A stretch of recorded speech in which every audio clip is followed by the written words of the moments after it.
MS, seorang pria yang mengaku menjadi korban pelecehan seksual dan perundungan di kantor Komisi Penyiaran Indonesia atau KPI, melapor ke Polres Metro Jakarta Pusat pada Rabu malam.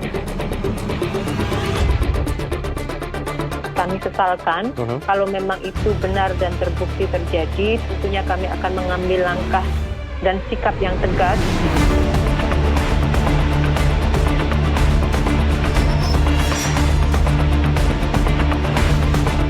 Untuk tindakan bullying ataupun pelecehan seksual dan tidak menoleransi tindakan pelecehan seksual tersebut.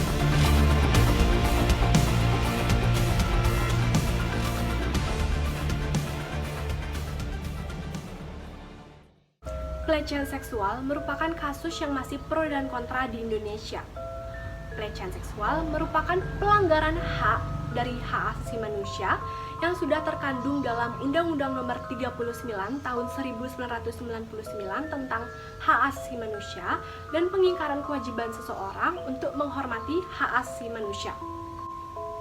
Bersama saya, Ninyoman Sanidina Umbara, absen 29 dari kelas 12 MIPA 3, akan membahas kasus pelanggaran hak dan pengingkaran kewajiban, yaitu kasus pelecehan seksual yang dilakukan oleh anggota KPI. Pihak yang terlibat adalah 6 anggota KPI sebagai pelaku dan 1 anggota KPI sebagai korban. Posisinya mereka sama pria. Tempat kejadiannya ada di kantor KPI. Latar belakangnya, kasus ini terjadi dari 2012 sampai 2014.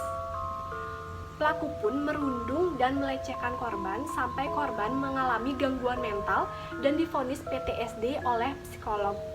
Karena korban sudah tidak tahan, korban pun melaporkannya ke Komnas HAM pada bulan Agustus melalui email, dan Komnas HAM membalas pada bulan Desember dan menyuruh sang korban melaporkannya ke kepolisian karena merupakan tindak pidana, serta kepolisian menyuruh korban untuk melapor ke atasan.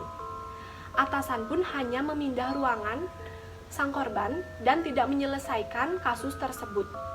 Karena hal tersebut, korban pun membeberkan ke media sosial dan sekarang viral serta dibicarakan di mana-mana. Dan sekarang baru polisi menindaklanjuti hal tersebut untuk mencari kebenarannya. Sang pelaku pun juga melaporkan sang korban karena korban dianggap melanggar UU ITE, mencemarkan nama baik banyak orang dan satu lembaga yaitu KPI. Sang pelaku pun juga mengklarifikasi hal tersebut. Ini cuplikannya. Kalaupun ada masalah yang dirilis itu tentang perbudakan, kemudian ceng-cengan lah bahasa kita, yaitu hal yang biasa. Bagaimanakah pendapat kalian? Sang pelaku hanya menyebut hal tersebut adalah candaan. Sampai-sampai korban mengalami gangguan mental. Solusi yang dilakukan adalah, menurut saya, penanganan kasus pelecehan seksual di Indonesia belum sempurna, perlu ditingkatkan dan dievaluasi lagi. Stigma korban dari pelecehan seksual lebih buruk daripada pelaku pelecehan seksual. Hal inilah yang menyebabkan para korban takut untuk bersuara. Di Indonesia juga, pemahaman tentang sex education belum ditingkatkan. Jadi solusinya adalah meningkatkan pemahaman tentang sex education di Indonesia, lembaga kekerasan seksual yang mendukung, dan adanya kesadaran serta rasa saling menghormati antara laki-laki dan perempuan.